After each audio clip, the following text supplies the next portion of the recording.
का और मालिक की दया कृपा ने ऐसा संयोग बना दिया कि आज मुझ जैसे अधम जीव को भी इतने लोगों का एक साथ दर्शन करने का सौभाग्य मिल रहा, वरना मैं इस काबिल कहा।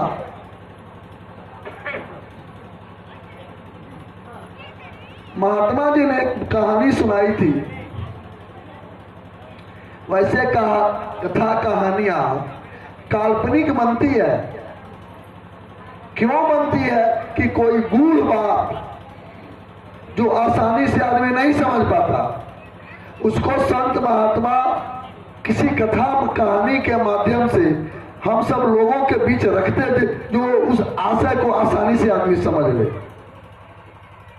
या वास्तविक सत्य है कि नहीं, या तो मैं नहीं जानता,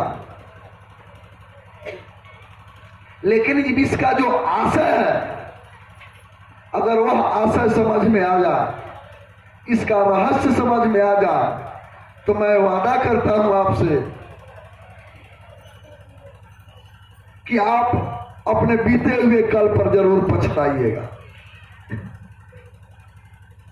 जो समय आपका निकल गया है, उसके लिए आपके अंदर पश्चाताप जगेगी। तो महात्मा जी ने बताया कि एक गांव में एक बड़े सेठ जी रहते थे। बगल के गांव से उनके घर कोई निमंत्रण आया। मैं इस ग्राम के लोगों से निवेदन करता हूं कि आप लोग बड़े ध्यान से इस बात को सुन लीजिएगा।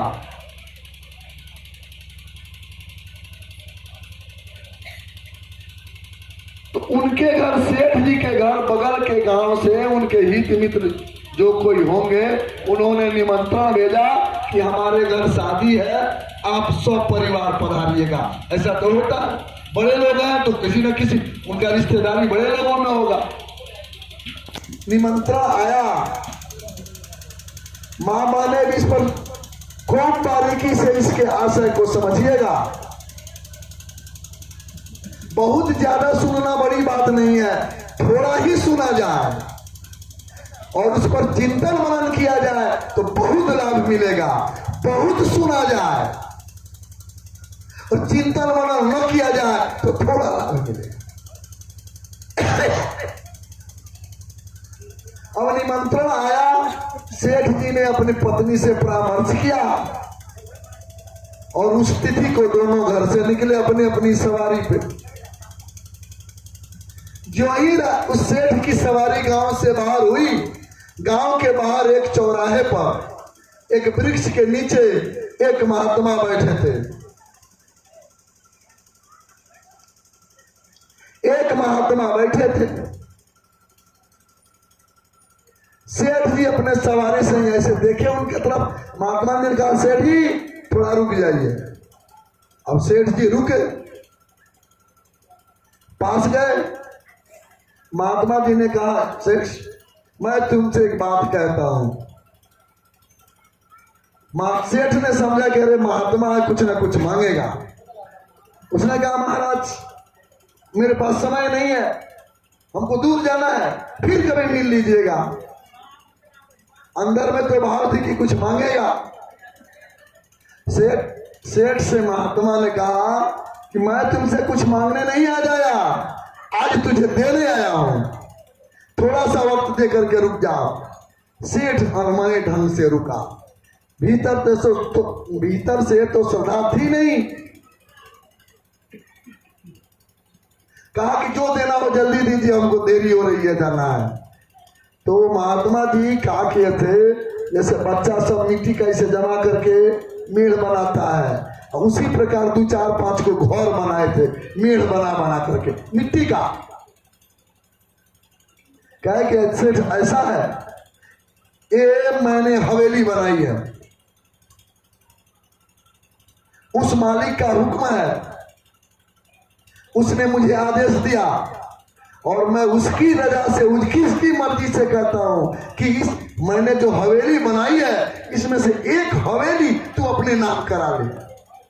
सेठ हंसने लगा कि हाँ फंस गया, ये बाबा फंसा रहा है।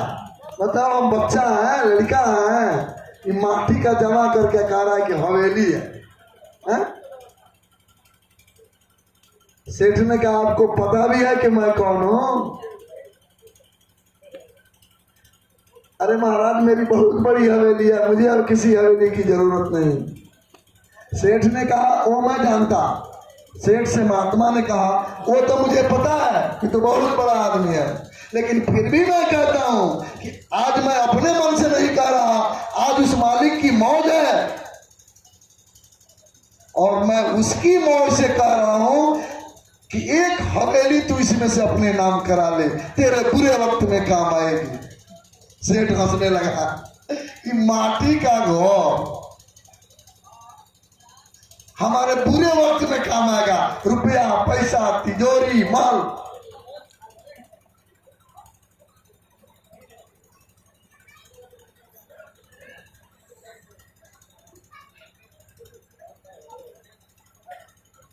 इतना जो मैंने जमा किया है ये हमारा साथ नहीं देगा।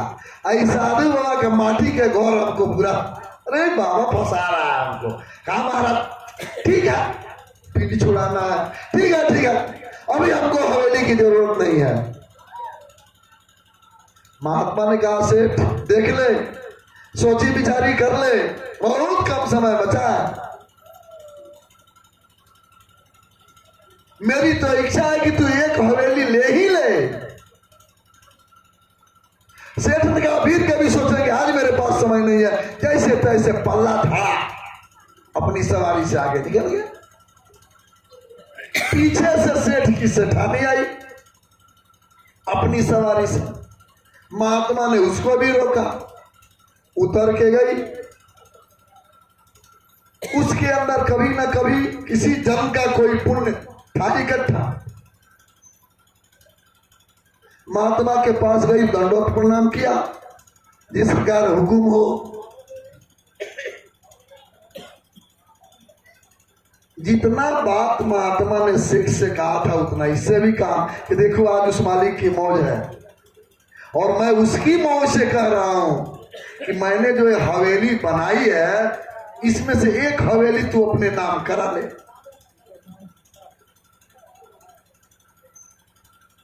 सेठानी ने कहीं कभी सत्संग सुना होगा, उसको इतना पता था कि दुनिया में हर जगह धोखा मिल सकता है, चाहे परिवार में, समाज में, देश में, सब ठगने वाले हैं, लेकिन कभी किसी महात्मा ने नहीं ठगा। महात्मा किसी को नहीं ठगते, अगर ठगता है तो फिर महात्मा कहेगा मेरे पास तो बहुत सारी संपत्ति है, महात्मा कह रहे हैं, क्या लगता है, कहे कि ठीक है महाराज कर लीजिए एक हवेली मेरे नाम। महात्मा जी ने जल लिया, संकल्प किया, रानी के हाथ में दिया, कहा कि ये हवेली तेरी।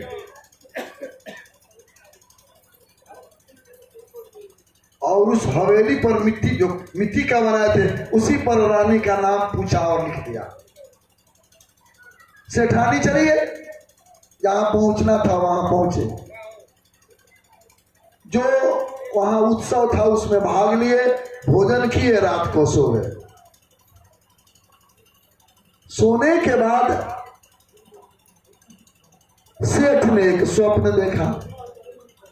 स्वप्न में आदमी को थोड़ी होता है, बिस्तर पर सोया रहता है, लगता है कि खेत में बाहर है कहीं। उसी प्रकार सेठ ने स्वप्न देखा कि मैं कहीं जा रहा हूं, वो भी पैदल, पांव में जूता चप्पल नहीं है, कड़ाके की धूप है, बाल बिखरे हुए हैं,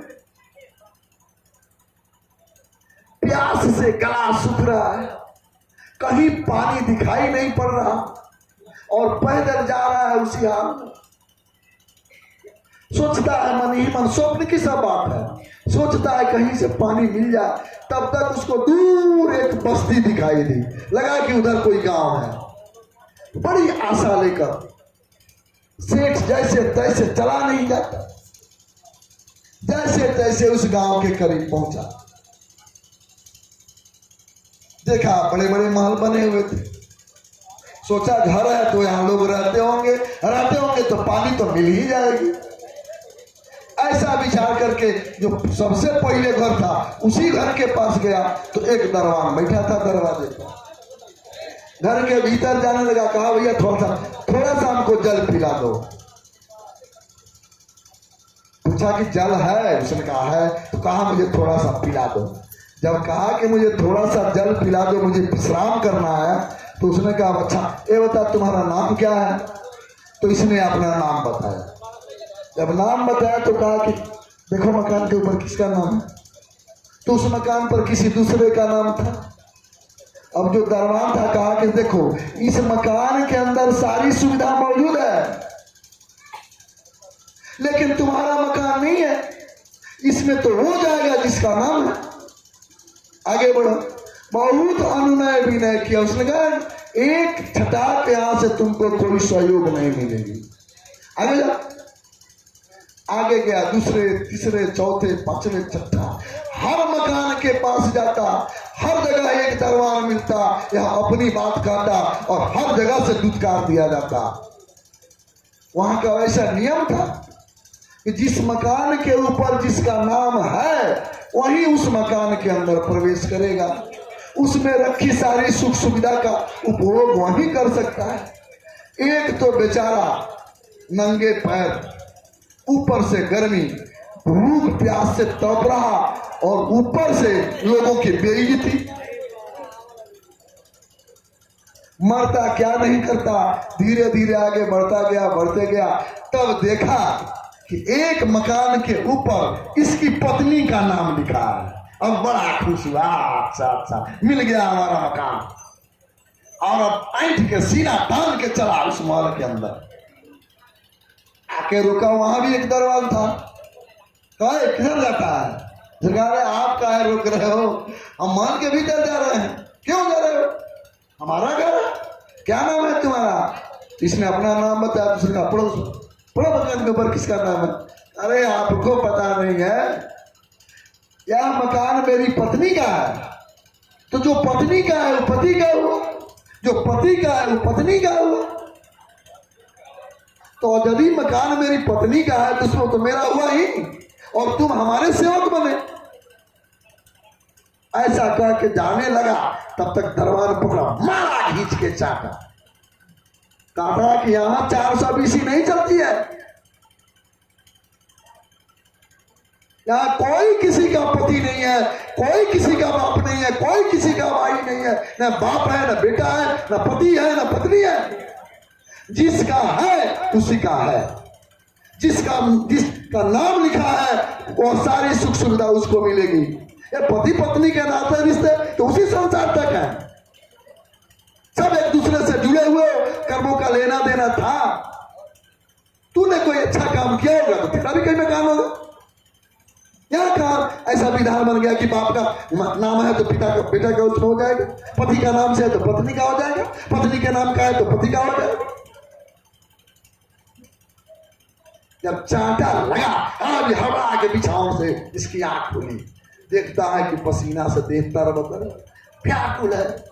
अरे कैसा बुरा स्वप्न हमने देखा। अब बगल में इनकी सेठानी सोई थी, जाके जगाया।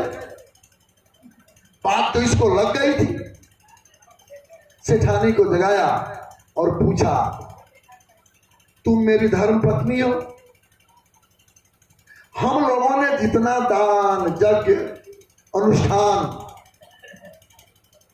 जितना करना था सब हम दोनों एक साथ बैठ के करते हैं। आखिर तूने मुझसे अलग हट के कौन सा ऐसा पुण्य का काम कर दिया है जो उस लोक में तेरे नाम का मकान था और मेरा नहीं था, और मैं तुझे अपनी पत्नी के हक के वास्ते उस मकान के भीतर जाने लगा तो वहां दरबान ने मेरी बहुत बड़ी बेइज्जती की और मुझे चाटा। कौन सा ऐसा पुण्य का काम तुमने अलग कर लिया मुझसे? पत्नी बोली, महाराज मैंने तो कभी ऐसा कुछ सोचा ही नहीं है, ना ही किया। उसने कहा नहीं, बात गलत नहीं है। तब सेठानी को याद आया, अच्छा एक बात बताइए, आज जब हम लोग घर से निकल रहे थे तो रास्ते में आपको एक महात्मा जी मिले थे। उसने कहा मिले तो थे, क्या कहे थे महात्मा? अब राजा को, सेठ को याद आ गया बात। अरे महात्मा ने कहा तो था कि एक हवेली इसमें से तू अपने नाम करा ले, वो तेरे बुरे समय में काम आएगी।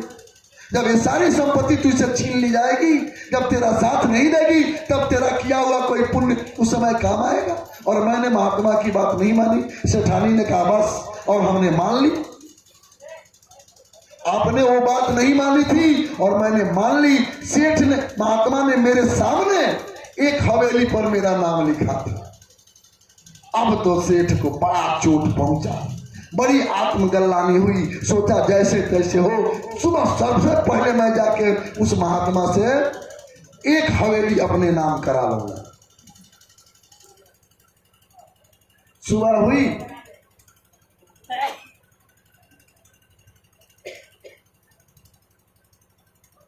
सेठ निकला और बड़ी तीव्रता से उस महात्मा के पास पहुंचा। महात्मा जी बैठे थे, जाते उनके पैर पर गिर गया। कहा महाराज मेरे नाम भी एक हवेली कर दीजिए। महात्मा ने कहा कहाँ है कुछ, सब माल खत्म। उस मालिक ने, जिसने मुझे आदेश दिया था, उसने एक समय निर्धारित किया था।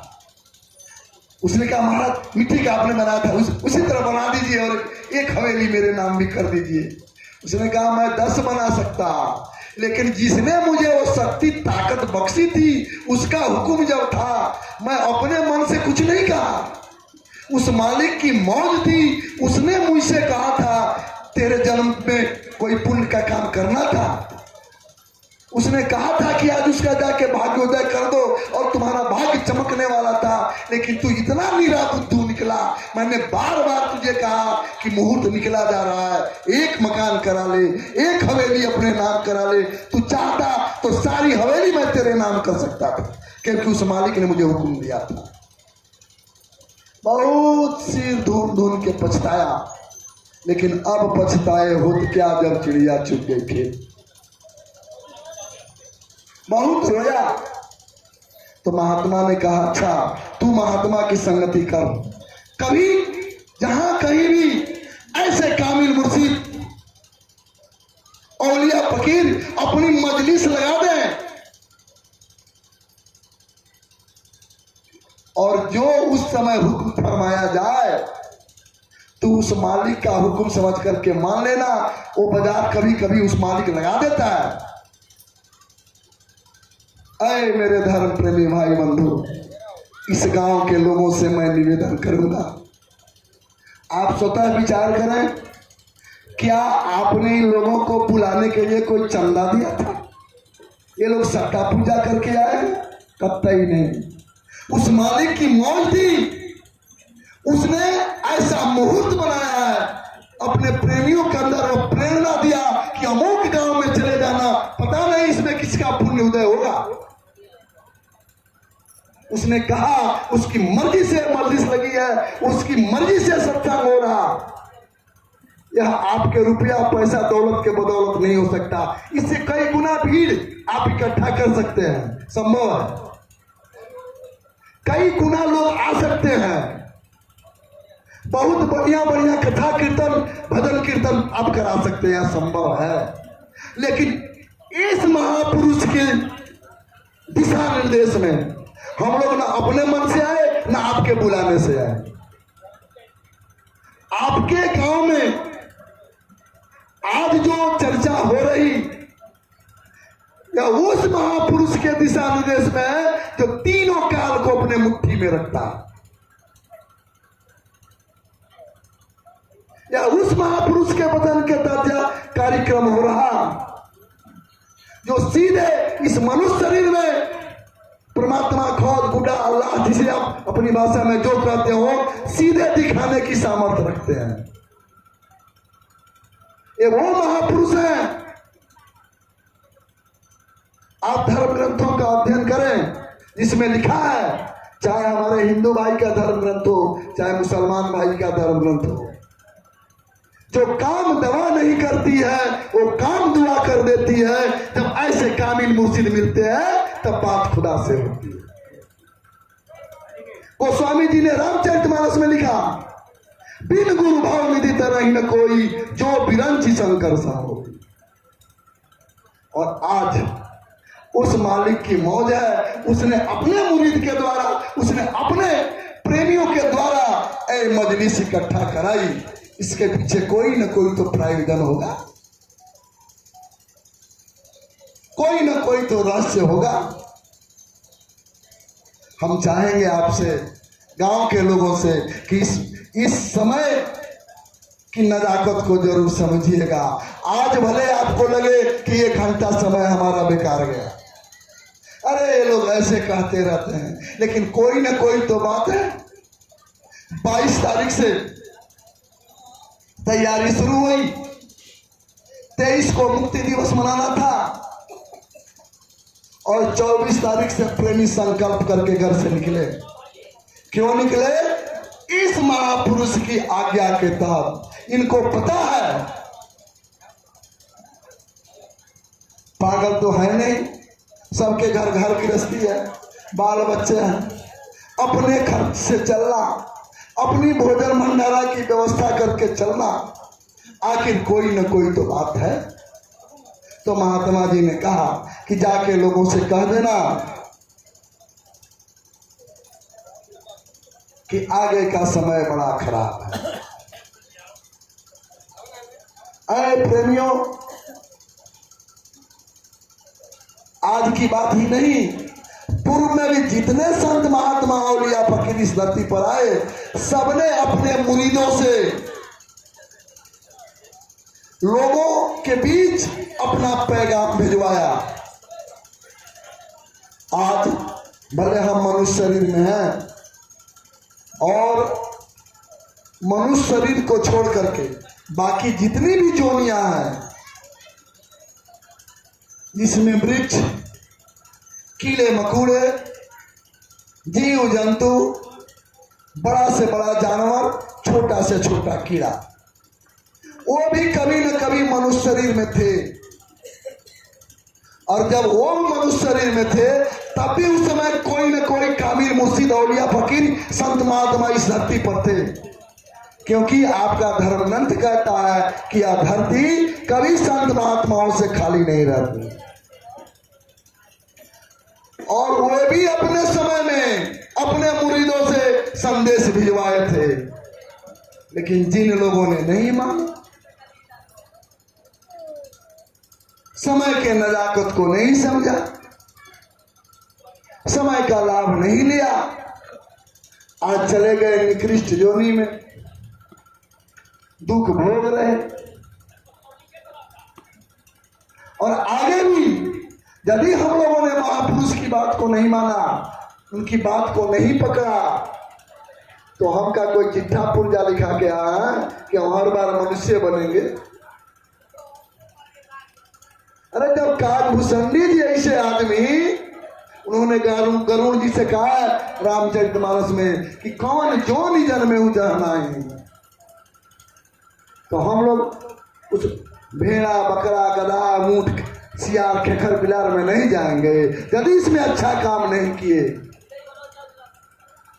यदि इसमें अपने आत्मा के विषय में सोच विचारी नहीं की, केवल खाने कमाने सोने पैखाना इसी 4 काम में लगे रहे, तो आगे हमको भी उन निकृष्ट योनियों में जाना होगा। और यदि इस बार इस मनुष्य शरीर में हम सचेत हुए तो यहीं से मुक्ति का दरवाजा खुलता है। महात्मा जी ने बताया कि जाके लोगों से कह दो कि आगे का समय बड़ा खराब है, और उस बुरे समय से बचने के लिए लोग मांस मछली अंडा शराब का सेवन बंद कर दें, खाना पीना छोड़ दें। महात्मा जी ने ये नहीं कहा किसी से कि आप गांव गांव जाओ और लोगों से कह दो कि आप शंकर भगवान की पूजा करते हो तो छोड़ दो, हनुमान जी की करो। हनुमान जी की पूजा छोड़ दो और जय गुरुदेव की पूजा करो। आप हिंदू हो तो मुसलमान बन जाओ, मुसलमान हो तो हिंदू बन जाओ, ऐसा कुछ नहीं। आप जिस जाति मजहब के हो, आप अपने आराध्य को जिस भांति पूजा प्रार्थना इबादत जो करते हो वो तरीका आपका सही है। और बाबा जी ने भी कहा कि नमन करना उनकी श्रद्धा को। मैं उनके कहे अनुसार मैं नमन करता हूं आपकी श्रद्धा को, आपके धर्म को, आपकी पूजा पद्धति को। आप अपने हिसाब से जो पूजा पाठ व्रत त्योहार करते हैं करें। मैं प्रार्थना करने आया आपसे बाबा जी की तरफ से। गुरु महाराज ने कहा कि जाके लोगों से प्रार्थना कर देना, निवेदन कर देना कि लोग मांस मछली अंडा शराब का खाना पीना छोड़। मांस के लिए किसी न किसी जीव के गर्दन पर छुरा चलाना पड़ता है। मांस तो खेत से फलता नहीं, मांस कोई फैक्ट्री में तैयार होता नहीं, किसी न किसी जानवर के जिस्म को काटा जाता है, शरीर को काटा जाता है। और जिसके शरीर से काटा जाता है उसको बड़ा दर्द होता है। सभी मजहबों में भी लिखा गया है कि उस मालिक की बनाई हुई सृष्टि है, इसको अपने अपने भाषा में जैसे कह ले। हम कहते हैं, हिंदू भाई कहते हैं कि कण कण में भगवान है, और हमारे मुसलमान भाई कहते हैं कि जर्रे जर्रे में खुदा। बात तो दोनों एक।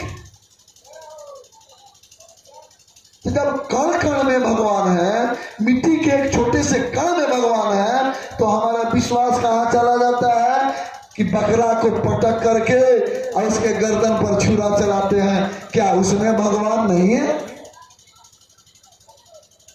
कौन सा धर्म ऐसा कहता है?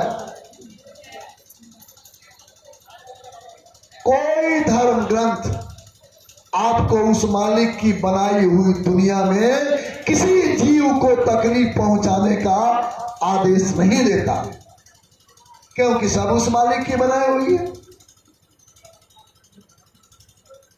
हमको हमारे भगवान ने बनाया, तो बकरा को किसने बनाया, मुर्गा को किसने बनाया, मछली को किसने बनाया? क्या उसको बनाने वाला भगवान कोई और है? मुझे बनाने वाला परमात्मा अलग है? परमात्मा एक ही है। भाषा के कारण आप इंग्लिश में, अंग्रेज लोग अंग्रेजी में गॉड कहते, हम भगवान कहते, कोई खुदा कहते, कोई अल्लाह कहते, कोई ईसा मसीह कहते, कोई वाहिगुरु कहते। अपनी अपनी भाषा का कहने का तरीका है। तो वही मालिक जिसने सारी सृष्टि को बनाया। तो जब उसी मालिक ने हमको बनाया, आपको बनाया, चींटी को बनाया, हाथी को बनाया, तो हमने कैसे सोच लिया कि बकरा को किसी दूसरे ने बनाया? जब सबको बनाने वाला हुआ है, तो उसकी बनाई हुई दुनिया को हम तहस नहस करेंगे तो क्या हम पर खुश हो जाएगा? कतई खुश नहीं होगा। और इसी के कारण वो मालिक अब नाराज है। वो मालिक अब नाराज है। और जब मालिक नाराज होता तो सबको पता है। इसलिए तो गुरु महाराज ने कहा कि अब कुछ होने वाला है, समय बदलने वाला है। अब समय बदले, इसके पहले आपसे प्रार्थना किया जा रहा कि आप जितना पचा सकते, कोई मना नहीं करता। 2 सेर के बजाय 4 सेर दूध पी लीजिए, फल खाइए, लेकिन मांस मत खाइएगा, अंडा मत खाइए, मछली मत खाइए। क्योंकि जब हम खाएंगे तो किसी न किसी की हत्या होगी, और मेरे खाने के लिए जिसकी हत्या होगी उसका पाप मेरे शरीर पर चढ़ेगा। और जब शरीर पर पाप लगा, कर्मों का आवरण चढ़ा, तो फिर हमें हमारे परिवार में, हमारे जीवन में अमन चैन कैसे?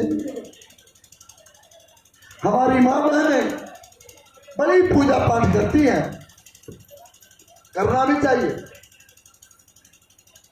लेकिन ताजुब तो तब होता पूजा के एक दिन पहले बड़ी बारीकी से घर की सफाई होती है, बड़ी भक्ति भाव में लीन होकर व्रत तीज त्योहार लोग करते। लेकिन वही व्रत 2-4 रोज बीत जाए उसके बाद क्या होता है, कहना नहीं चाहिए। मेरे कहने का आशय दूसरा नहीं है, मैं किसी की भावना को ठेस नहीं पहुंचा रहा। आज रामनवमी थी, हर जगह हर मंदिरों में पूजा अर्चना हुई, लोग गए, माता दुर्गा की पूजा होती है, माँ भगवती की पूजा होती है। आज लोग अपने अपने श्रद्धा से करते हैं। जब दुर्गा सप्तशती किताब में लिखा है या देवी सर्वभूतेषु शक्ति रूपेण संस्थिता, हे माता, ऐ देवी माँ, इस पूरे चराचर जगत में छांट के तो नहीं कहा कि मुर्गा बकरी भैंसा पाड़ा बतख एगरा के छोड़ के, एक शब्द में कहा या देवी सर्वभूतेषु, सभी प्राणियों में आप शक्ति के रूप में विराजमान हो। इसलिए मैं आपकी माता को नमन करता हूँ, नमन करता हूँ, नमन करता हूँ। मंत्र भी पढ़ा गया और मंत्र पढ़ के निकला गया। वही उसी देवी माँ के सामने वो बड़ा सा खाड़ लेकर के एक बकरे को काटा गया। आपने मंत्र भी पढ़ा कि आप इस चराचर जगत के अंदर सब प्राणियों में शक्ति के रूप में स्थित हो, और आपने काटने के वक्त उस जीव की बलि देते वक्त ये नहीं सोचा। कभी हमने कहा है हमारी देवी माँ इस बकरे के अंदर भी है?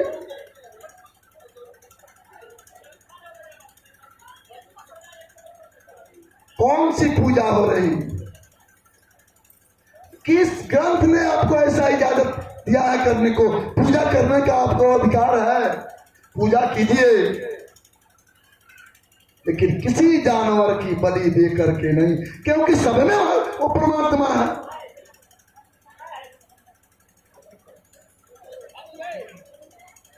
एक मौलाना फकीर उसने कहा सब में खुदा का नूर है,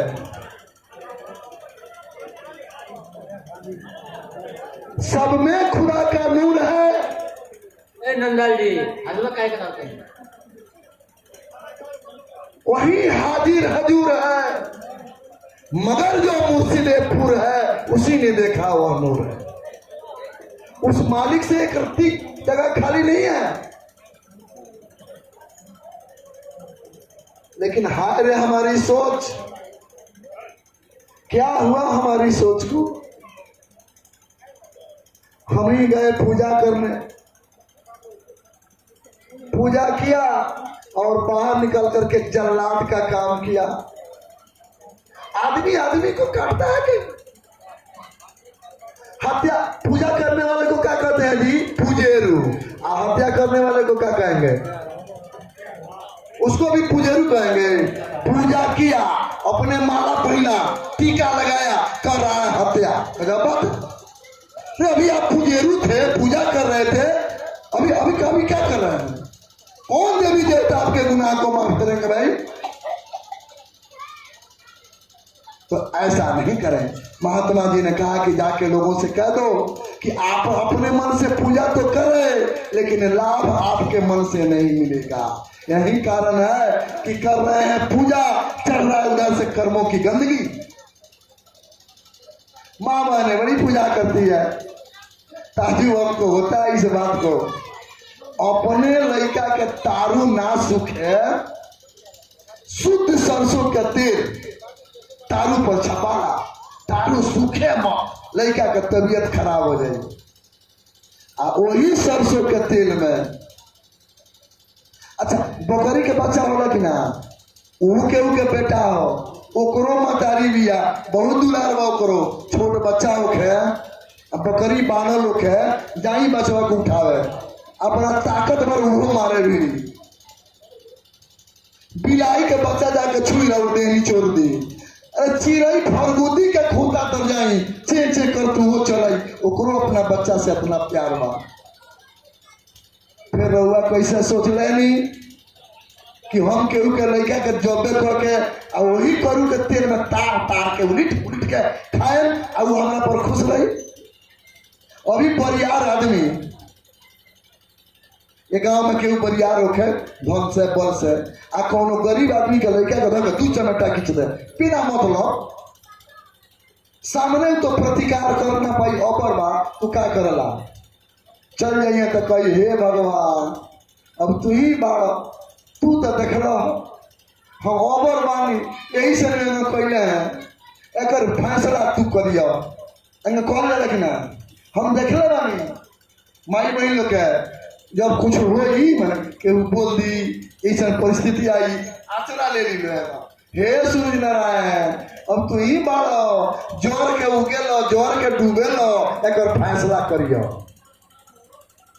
आ जकरा लइकवा के जब्बे रहुआ करौनी हो ओकर मतरिया का कहत होई बकरिया के बचवा के जब्बे भइल मुर्गी के बच्चा जब्बे भइल मछली के बच्चा के रगड़ रगड़ के मुआवल गइल ओकर मतरिया ना कहत हे सूर्य नारायण आखिर नहीं खे जानो आखिर ओकर बतिया सूर्य नारायण ना सुनिए अपने बचवा के मेरी खाली कहल जाई महाराज कहनी कि जाके कह दो कि कम ही पूजा करे कौन जरूरी है 1 महीना पूजा करते रहे आ गुनाह करते रहे 2 को पूजा करें आलतियों पर दया करना यदि लोग शुरू कर दिए तो उनका काम बन जाएगा उनके आद औलाद भी ठीक रहेगी।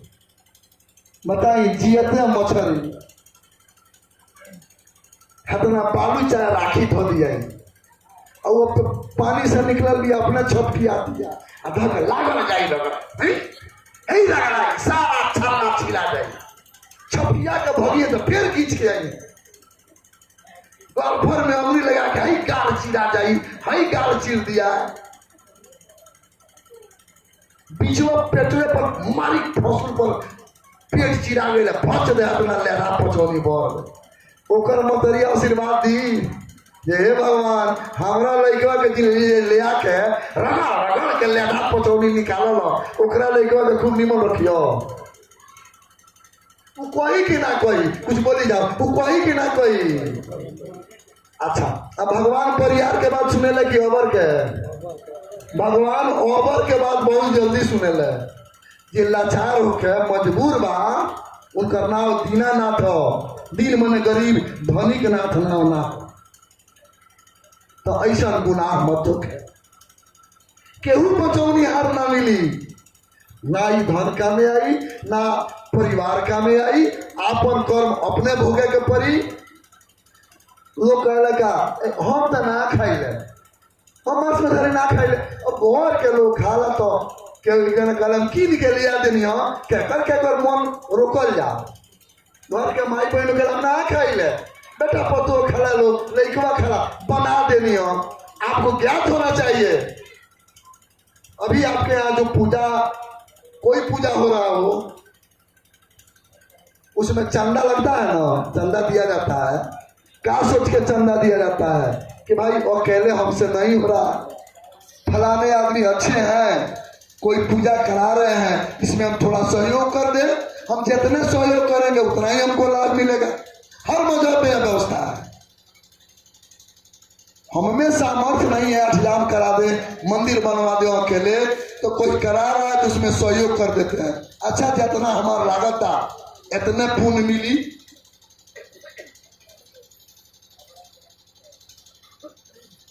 तो हम मांस ना खाइले हम मछली ना खाइले अब मैं सहयोग करता नहीं तो हमें से मिली कि ना मिली। आपका मनुस्मृति कहता है कि 8 प्रकार के दोष लगते हैं किसी काम में कोई हत्या हिंसा होती है मांस बनता है उसमें 8 आदमी एक बराबर हिस्सा लगाता है मारने वाला, बेचने वाला, कीनने वाला, बेचवाने वाला, सलाह देने वाला, इनने वाला, परोसने वाला, खाने वाला। अब आप कहते हैं कि ए ओमे क्या लगल, हम कीन के लिया देनी है, ना खैनी है, ए खाइयो ली, आखिर तो भोगे के बोले बा रउआ कीन के लिया देनी, उतना ही सारा वो मिली जितना खाए वाला के मिलल, जितना मुआवे वाला के मिलल, जितना राय देवे वाला के मिलल। बात रहुआ कैसे जाए? ऐसा महात्मा जी ने कहा कि जाके लोगों से कह दो कि लोग मांस, मछली, अंडा, शराब का खाना पीना छोड़ दें, नहीं तो कुदरत अब सजा देने जा रही और उसकी सजा से बचना नामुमकिन है। एकमात्र उपाय है, महात्मा जी ने खुले मन से कहा कि मेरी तरफ से जाकर के लोगों से हाथ जोड़ के निवेदन कर देना कि मांस खाने वाले लोगों के ऊपर ऐसी ऐसी बीमारियां लगेगी। अब आप कहेंगे कि खाली मांसा खाने वाला की बीमारी होगी, बीमारी तो सबको होगी। मान लीजिए अभी वर्षा होने लगे यहां पर, तो सबके ऊपर बरखा बरसेगी। आज जिसके हाथ में छाता होगा उसको, इसी में वो बचेगा। महात्मा जी ने कहा कि बीमारियां आएंगी, सबके ऊपर अपना प्रभाव डालेंगी, लेकिन जो आदमी मांस, मछली, अंडा, शराब से अलग होगा वो जल्दी ठीक हो जाए। उसको अच्छा होने का बहुत हद तक उम्मीद है। लेकिन ऐसे लोग, ऐसी बीमारी आ रही है जो केवल मांसाहारी को ही लगेगी। उस समय आप क्या कीजिएगा? उस दिन आपको रोने चिल्लाने से कोई फायदा होगा? इसलिए गांव के प्रेमियों से हम निवेदन करेंगे कि हम आपके धर्म के विषय में कुछ नहीं जानते, ना ही कुछ कहने आए। आपके पूजा के विषय में कुछ नहीं जानते, ना ही उस पर हमें कुछ कहना है। आप जिस हिसाब से जिस देवी देवता की पूजा करते हैं कीजिए, मांस, मछली, अंडा, शराब का सेवन छोड़ दीजिएगा, तो आगे आने वाले बुरे समय में आपकी सुरक्षा हो जाएगी। ऐसी बात इस महापुरुष ने बताई है। ये तो पहले से बता रहे, अब विश्वास करना आपका काम है। 2020 के पहले भी महात्मा जी ने कहा था कि जाके लोगों से कह दो कि ऐसी ऐसी बीमारियां आ रही कि बेटा को लग जाएगी तो मां पास नहीं जाएगी, पति को लग जाएगा तो पत्नी पास नहीं जाएगी, पत्नी को लग गई तो पति पास नहीं जाएगा। और इसका नजारा आपके बगल के गांव में हम लोग को सुनने को मिला। कोई नहीं गया लाश के पास। ऐसा उदाहरण एक जगह नहीं, कई जगह मिला हुआ है। कोई परिवार का सिंगल आदमी है, अब वो क्या करे, वो कैसे छोड़ के भागे? अकेले लोग गए, गांव वाले हित मित्र गए तो इतना दूर खड़े लोग खड़े हैं, एक ही आदमी अकेले अकेले चिता सजाया है, उस समय लाश को जलाया या दफनाया, कोई नहीं गया पास में। महात्मा जी ने कहा कि यदि लोग इस बात को पहले समझ गए होते तो एक दिन नहीं देखना पड़ता। अभी कुछ नहीं बिगड़ा, आज से ही सही आप अपनी मनोवृत्ति को बदल लें, अपना खान पान, आचार विचार सुधार लें, तो हो सकता है कि आगे आने वाले समय में आपकी और आपके परिवार की, गांव की, समाज की, आपके नाते रिश्तेदार की सुरक्षा हो जाए। जय गुरुदेव। धर्म प्रेमी भाई बंधु, 7 दिनों से हम लोग चल रहे हैं। दिन भर चलना, रात को 12 बजे से पहले सोना नहीं और 3 बजे फिर सुबह जग जाना। और आज इस काफिले का आज अंतिम दिन है, फिर 1 तारीख से योजना बन रही है, इसलिए आप सबों से अब क्षमा चाहेंगे। मालिक ने चाहा, इसने श्वासों की पूंजी और बचा के दी आगे के लिए, तो फिर आप सबों का दर्शन दीदार होगा। कहने सुनने के क्रम में कोई त्रुटि हुई होगी हमसे, कोई ऐसी बात निकल गई हो जो नहीं निकलनी चाहिए, किसी को ठेस लगी हो तो क्षमा करेंगे। प्रार्थना एक है कि हम लोग शुक्रगुजार हैं